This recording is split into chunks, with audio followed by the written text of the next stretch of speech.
Last week, we ran through 18 of the most unusual aircraft programs ever to draw funds from Pentagon coffers without actually reaching service, ranging from carrier-capable versions of Air Force fighters like the F-22, F-15, and F-16, to borderline insane concepts like the VZ-9 Avro car.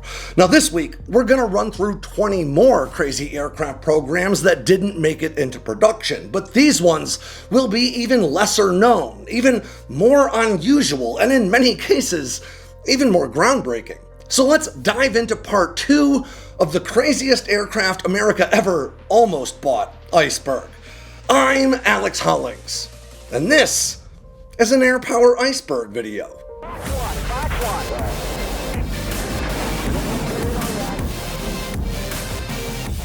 Now, if you find yourself wondering just what in the heck an iceberg video is, it's based on an academic metaphor that likens the understanding of a topic to an iceberg, with the most commonly understood bits of information making up the visible part of the iceberg sticking out above the surface of the water, and then the larger breadth of lesser-known facts making up the body of the iceberg deep beneath the surface. In this case, our iceberg is devoted to unusual and groundbreaking aircraft programs that were funded by the US government but never actually made it into service for one reason or another. Some were just too exotic and experimental. Others were useful concepts that just came at the wrong time. And a few were just not very good ideas. Now, if you haven't seen part 1, I definitely recommend that you go check it out, but you don't need to have seen it to enjoy part 2. So, without any further ado, let's dive back into our aircraft iceberg chart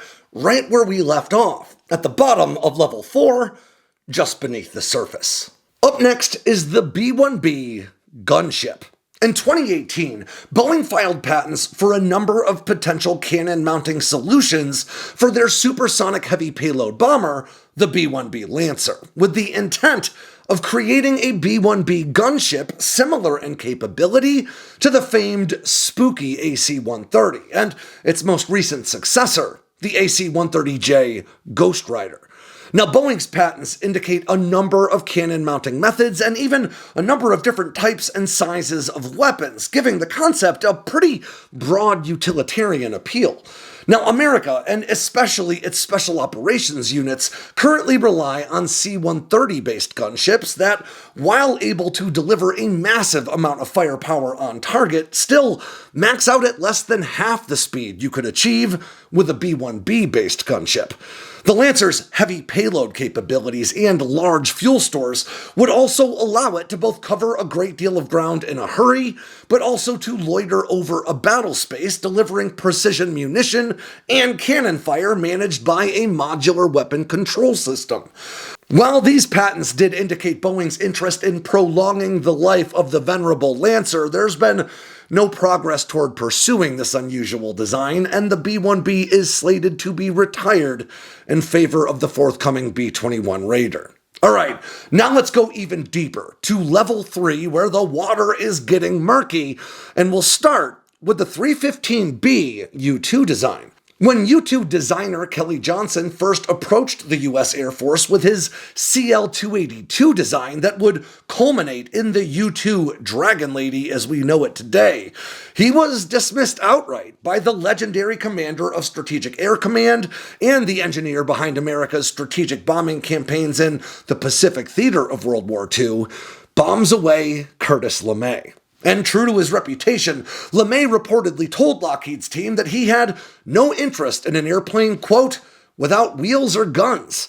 Now, Lockheed seemed to take that criticism to heart, and while they didn't change out the landing gear or add any guns to the U-2, they did take a crack at adding missiles. Dubbed the 315B design, this new iteration of the U-2 would come with a second crew station, not unlike the two-seater U-2 training aircraft that Lockheed already had in production. That second crew member would serve as a sort of radar intercept officer, similar to the backseater in operational Navy fighters of the day, like the F-14 Tomcat, and fighters in service today, like the F-15E Strike Eagle. Having a second seat in the aircraft effectively splits the cognitive load required to operate it in combat. In other words, the pilot can focus specifically on flying the aircraft while the person in the backseat manages communications, tracks friendly and enemy positions, helps to navigate, and importantly, in the case of the 315B U-2, operates the onboard weapon systems and defensive countermeasures. And while several iterations of the U-2 did successfully operate off of aircraft carriers over the years, this concept never made it to fruition. Up next, another carrier concept, the F-117N Seahawk. In 1993, 4 years after the U.S. Air Force first unveiled the Nighthawk to the world, Lockheed approached the U.S. Navy with a proposal for a carrier-based iteration of this famed stealth fighter, even though, it wasn't a fighter at all. This new F-117N would be a low observable or stealth all-weather strike aircraft, and at the time it seemed like the logical progression for America's air power.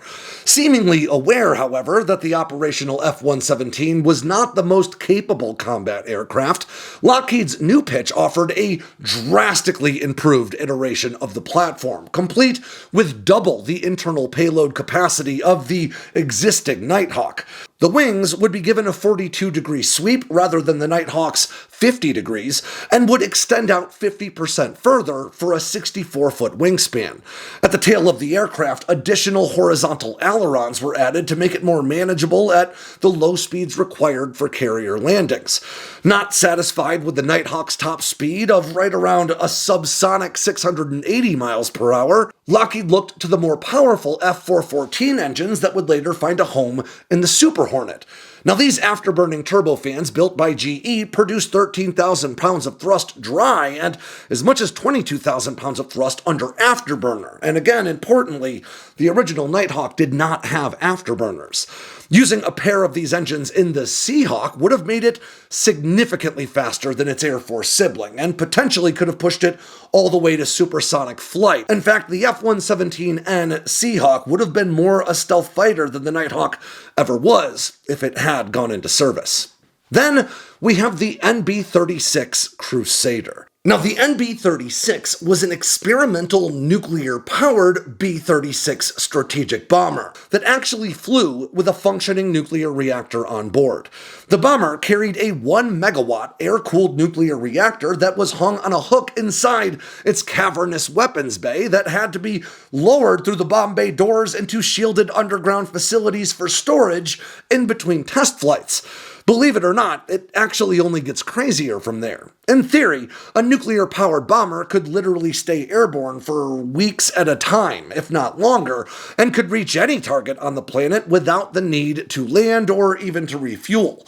The reactor would power 4 GE J-47 nuclear-converted piston engines, generating 3,800 horsepower, which were then augmented by 4 additional 23.13 kilonewton turbojet engines that produced 5,200 pounds of thrust. The HTRE-3 nuclear propulsion system was a direct cycle system that pulled air into the compressor of the turbojet and through a plenum and intake that led to the core of the reactor, where the air served as coolant. From there, that superheated air would travel into another plenum that led to the turbine section of the engine before exiting as exhaust out the back. But ultimately, sticking a nuclear reactor into the B-36 Peacemaker just was never practical enough to find its way into service. Up next is the EPX, a variation on the U-2. After multiple successful efforts to fly the U-2 spy plane from aircraft carriers, the U.S. Navy set out to develop a version of the platform that was uniquely suited for carrier duty, starting in 1974. A new nose section was added to house an X-band, phased array AN/APS-116 radar. Equipment pods on the leading edges of the wing were also added. On the left side, the pod housed a return beam Vidicon camera that could produce high-fidelity images without the need for film, a pretty big deal at the time. The pod on the other wing housed an AN/ALQ-110 radar signal tracker that was linked to another camera. Inside the aircraft's payload bay, a suite of electronics were added, including an actual data link that would allow the U-2 to send radar data back to the aircraft carrier, ground-based installations, or any other ships with line of sight in almost real time. A Navy variant U-2 carrying these systems represented a big leap forward in maritime surveillance for American carriers, but by then, aircraft were not the only way to keep tabs on a large swath of the ocean. The Navy dubbed this heavily modified U-2R the EPX, but even the added capability of this new platform was not enough to outpace rapidly advancing satellite technology. Then, for the third time in just a decade, the U-2 had proven that it could operate aboard American aircraft carriers, but was still deemed too impractical for continued use.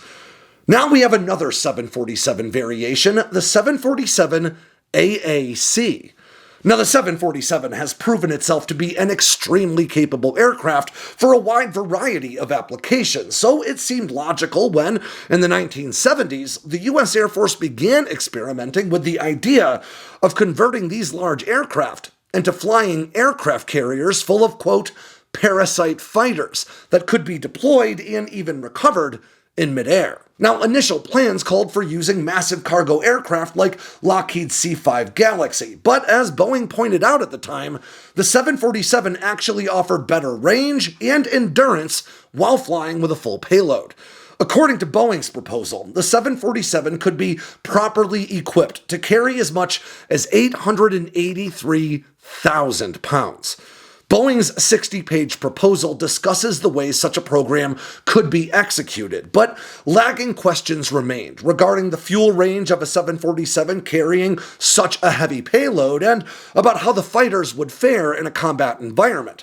Previous flying aircraft carrier concepts consistently showed that the immense turbulence from large aircraft and their jet engines made it really tough to manage the fighters that they would drop, especially as they attempted to return to the aircraft after a mission. And ultimately, mid-flight refueling just made flying aircraft carriers sort of a unnecessary concept. Up next is the X-44 Manta.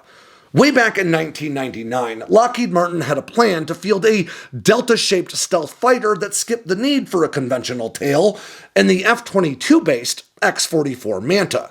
Instead of using a conventional tail section with both vertical and horizontal stabilizers, the Manta aimed to leverage thrust vector control, or directing the flow of the engine's thrust somewhat independent of the aircraft to give it the aerobatic capabilities that it would need in a dogfight. After decades of rapid fighter development, some things had just come to be considered standard fare for capable tactical aircraft. Things like a conventional tail section with those vertical and horizontal surfaces. With no tail section, the aircraft's radar return would be dramatically reduced, creating an even stealthier fighter than America's highly capable F-22. And while the X-44 all but certainly informed Lockheed's NGAD pitch, it was ultimately beat out by Boeing to get that F-47 contract. Next is the X-24C.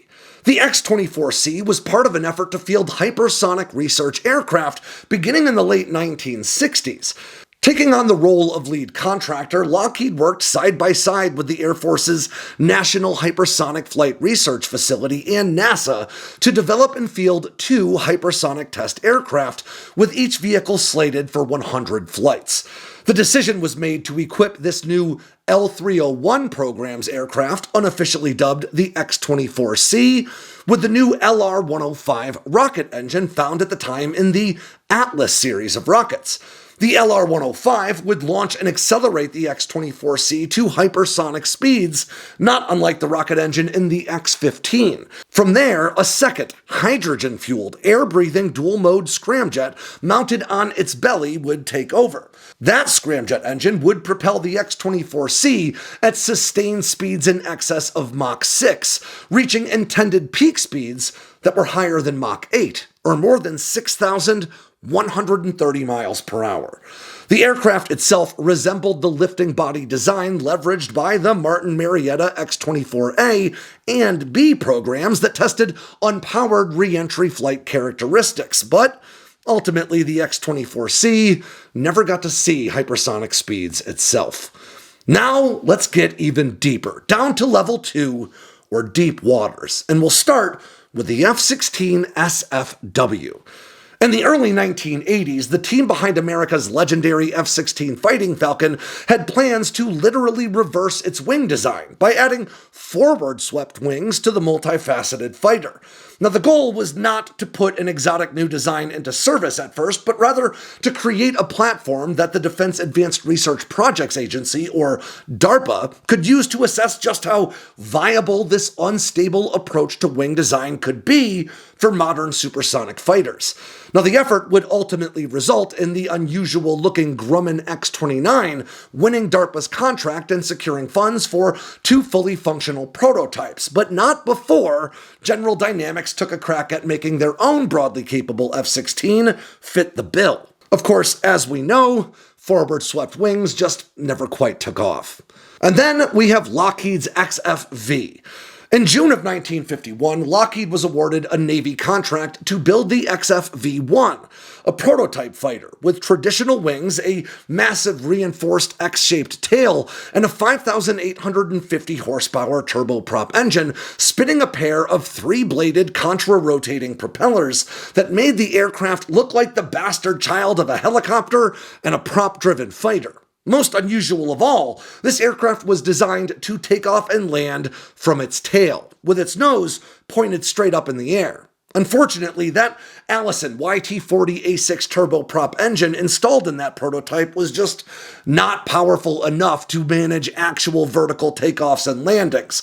Instead, Lockheed used to plan the forthcoming and more powerful Allison T-54, which would pump out 7,100 horsepower, but issues with that engine's development meant the XFV's desperately needed power plant would never arrive, and the program was scuttled from there. Up next is the GR-B-36F.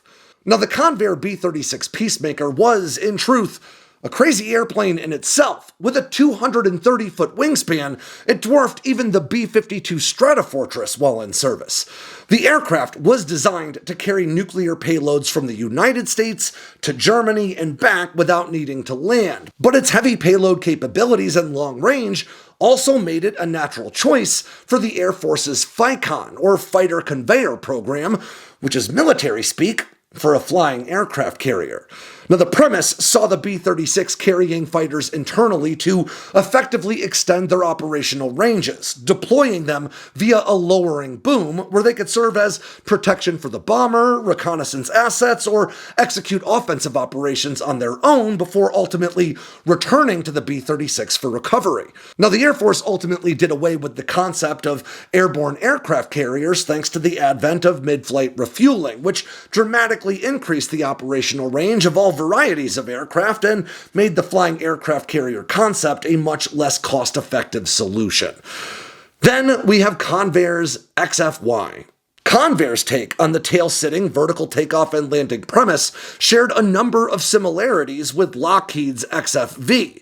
Like Lockheed's proposal, Convair's XFY Pogo was designed to sit upright on its tail so it could leverage its pair of 3-bladed contra-rotating propellers to take off like a helicopter. Then, once in the air, the aircraft would reorient itself to fly forward like a traditional prop-driven plane.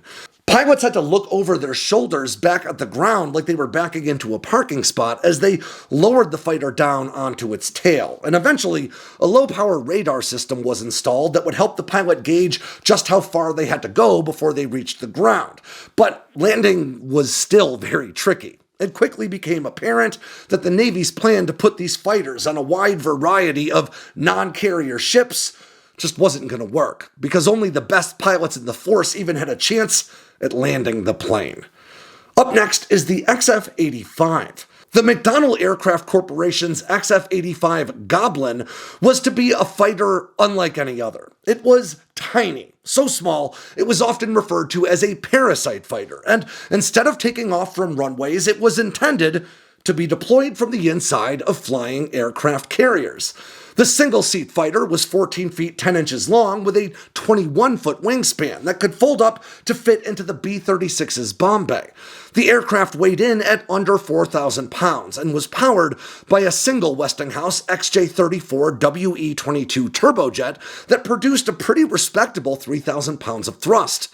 The turbojet would push the XF-85 Goblin to a top speed of 650 miles per hour with an operational ceiling of 48,000 feet. To hold its own in a fight, the Parasite fighter was armed with 4 50-caliber MR Browning machine guns. Despite its small size and lightweight construction, the Goblin still had a fully functional ejection seat in case the aircraft was hit by enemy fire. But again, because flying aircraft carriers were done away with, so too were their Parasite fighter proposals. Next is the YRF-84F. The YRF-84F Phycon was another Parasite fighter intended to be carried by the B-36 bomber-based flying aircraft carrier.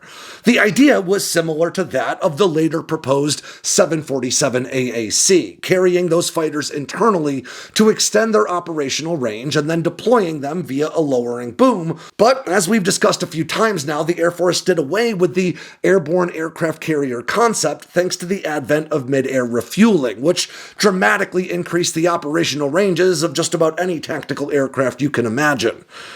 Up next is the XP-79. The XP-79 was a unique flying wing fighter developed to literally crash into encroaching enemy bombers, earning it nicknames like the Flying Ram and the Flying Chainsaw. It was a design conceived by Jack Northrop himself and was one of a number of platforms developed by Northrop to leverage that flying wing design. Now today, Northrop Grumman continues to advance flying wing designs, most notably with the B-2 Spirit and now the B-21 Raider, but the XP-79 was not meant to be stealth. It was much smaller than those stealthy successors would be, with a fuselage built only large enough for a single pilot to lay down in horizontally head first, marking this aircraft's first significant departure from common flying wing designs as we know them today. Northrop and his team believed that pilots would be able to withstand greater G-forces if they were oriented in that laying position, and because the XP-79 was being designed to utilize jet propulsion, that shift seemed prudent to them. Northrop, in fact, had already used this cockpit layout in another experimental aircraft just a few years prior, the MX-334. The most unusual thing about the XP-79 wasn't its unique propulsion or even its unusual pilot layout, it was the way the aircraft was meant to engage enemy bombers. The name Flying Ram wasn't a bit of artistic license. This fighter's heavy-duty welded magnesium monocoque construction made it exceptionally strong, and that was by design. Northrop didn't intend the XP-79 to shoot down enemy bombers, he wanted it to fly right through them. Of course, that idea is crazy, and this aircraft never went into production. And now, we've made it to level 1. The darkest and murkiest depths, and we'll start with the X-20 Dinosaur. Born out of Germany's World War II efforts to create a bomber that could attack New York and then continue on to the Pacific, Boeing's X-20 Dinosaur was to be a single-seat aircraft boosted into the sky atop American rockets. That's right, back in the 1950s, the Dinosaur would have been the world's first hypersonic bomber. It would soar into the sky in the blurred line between Earth's atmosphere and the vacuum of space, bouncing along the atmosphere before releasing its payload over Soviet targets below. The X-20 was a 1950s science fiction fever dream born of the nuclear age and the earliest days of the Cold War. And according to experts at the time, it very likely could have worked. By 1960, the spaceplane's overall design was largely settled, leveraging a delta shape and small winglets for control in place of a traditional tail. In order to manage the incredible heat of re-entry, the X-20 would leverage rare super alloys, graphite, and zirconia rods for heat shielding on the underside of the aircraft. Now, that same year, astronauts were chosen to fly this new space bomber, and among them was a then 30-year-old Navy test pilot and aeronautical engineer named Neil Armstrong, who would, of course, leave the program in 1962 for, NASA's greener pastures. Ultimately, the X-20 program was canceled in favor of other spacefaring enterprises, including the Gemini and ultimately the Apollo program that would take Neil Armstrong to the moon. And next up, we have what could have been the first stealth aircraft in history, Boeing's Model 853-21 Quiet Bird. Now, the largely forgotten Quiet Bird is a prototype stealth aircraft that actually predates the F-117's Have Blue precursor's first flight by nearly a decade and a half. This effort began as a study into developing a low observable aircraft to serve as an observation plane for the U.S. Army. Throughout 1962 and 63, Boeing experimented with stealth aircraft design concepts for the Quiet Bird, incorporating different shapes and construction materials in an effort to reduce the jet's radar cross-section, or RCS, long before Dennis Overholser at Lockheed Skunk Works would develop the means to accurately calculate an RCS without having to actually stick an aircraft in front of the radar array. Although Boeing's tests did indeed prove promising, the U.S. Army just didn't really appreciate the value a stealth aircraft could bring to the fight, and the program was ultimately put on the shelf. However, Boeing has credited lessons learned in the development of the Quiet Bird for some of the success they would later have with the AGM-86 air-launched cruise missile. Next up is the Flying SEAL Delivery Vehicle. A declassified Navy program from 2010 shows a concerted effort to field flying submarines, or SEAL delivery vehicles, SDVs, for high-risk special operations. The Navy's 2010 study mostly leveraged DARPA's outlined requirements or concept of operations for a submersible aircraft aimed at transporting special operators. The first was obvious, that the flying submarine would be deployed from existing Navy or auxiliary platforms. The vehicle had to be able to land and take off unassisted from the surface of the water with an in-flight range of 400 miles or more. It then needed to be able to transit at least 12 miles submerged and then loiter for up to 72 hours while hiding from detection. And maybe most important of all, it also had to be able to traverse those same 12 miles beneath the waves back and then another 400 miles back on its way to safety. Two designs were ultimately developed. Both designs leveraged multiple watertight compartments, with one keeping the two-person crew separate from a personnel compartment capable of carrying 6 special operators, and the other using 2 smaller personnel compartments that could each hold 3. In both designs, the wings would carry fuel in a membrane that would allow any unoccupied space in the wings to be flooded with seawater while submerged.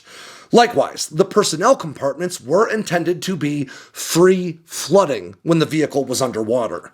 Now, 2 turbofan motors would propel the vehicle while in flight and on the surface of the water, but would then be sealed using torpedo-style doors while submerged to protect the engines from seawater.